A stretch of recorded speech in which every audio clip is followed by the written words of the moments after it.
Is that residents were rescued from a fire in an apartment building in Bloomington. Things have been put out now, but again, a 2-alarm fire at a 3-story apartment building. This is on Grand Avenue, the 9700 block. It was about 9:45 this morning that they said it's under control. But right now we want to get the latest with Lauren Andrego, who's on the scene of this. And I understand, Lauren, this was sort of contained to the upper level and that luckily nobody hurt. Yeah, exactly, Rob. That's the good news this afternoon. No injuries reported at this apartment, Gables Apartments, here on the corner of Grand Avenue and 98th Street in Bloomington. We're just east of 35W, but a scary situation unfolded just about 3 hours ago. Right now, what you're seeing is a lot of residents displaced, waiting for the all clear to get back into their units, and a restoration and cleaning services truck just pulled up about 10 minutes ago, and they have a lot of cleaning to do. Smoke damage and smoke around the building is the story here today.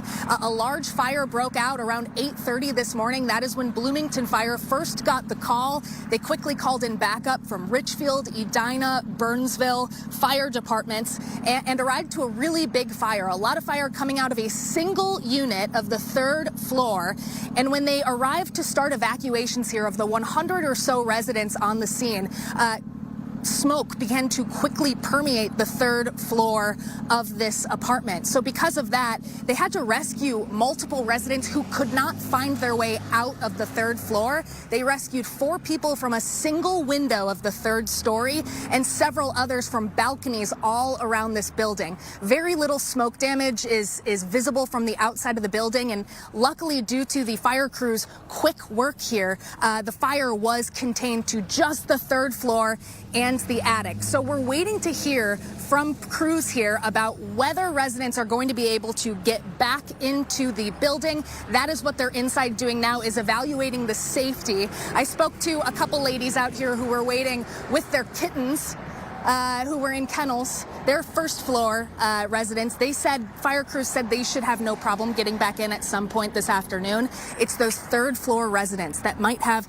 extensive smoke damage in their units and in the hallway that would deem this building unsafe to return to tonight. So for now, residents are being staged in the lobby and in the party room and in a bus on the other side of this building. Again, no injuries reported. We did have an ambulance on the scene waiting to assess people for smoke inhalation, but from what we saw, no one needed any medical attention. Something interesting that the fire chief told us upon just their first sight of this unit inside, no working sprinkler system on the 3rd floor of the apartment. So we'll wait to see if that had anything to do with the spreading of this fire. No cause yet, but we know it came from one unit.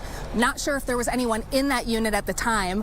And some nice, good Minnesotan news to wrap this up, Rob. We're right across the street from Festival Foods. They quickly brought over boxes and boxes of pastries and donuts for folks who are waiting out here. There were a lot of folks in pajamas. 8:30 a.m., not a convenient time to be evacuated from an apartment building. There are lots of families and small children who live there. And as I was talking to these ladies who live on the 1st floor, they said, you know, at least it's a beautiful day to be waiting outside this morning. So we're waiting to hear a couple of answers from the Bloomington fire chief, but the good news here, no injuries at this morning fire here in Bloomington. Yeah, all of that is good news here, but a testament, Lauren, I'd say, to how much smoke was in that 3rd floor that people were on their balconies and had to be brought down by fire crews from the outside. They couldn't get through the hallways on the inside. Yeah, that was what struck me, was the fire chief saying it was impossible to see down the hallway. That's how much smoke got into this 3rd floor so quickly. So it'll be interesting to find out exactly how this fire started and how it was able to spread so quickly. But luckily, to the quick response of these fire crews, we were able to get this fire put out quickly and without injury. Yeah, and as you mentioned, concerns about sprinkler system on that 3rd floor, that would play a big factor there. All right, Lauren, thanks so much.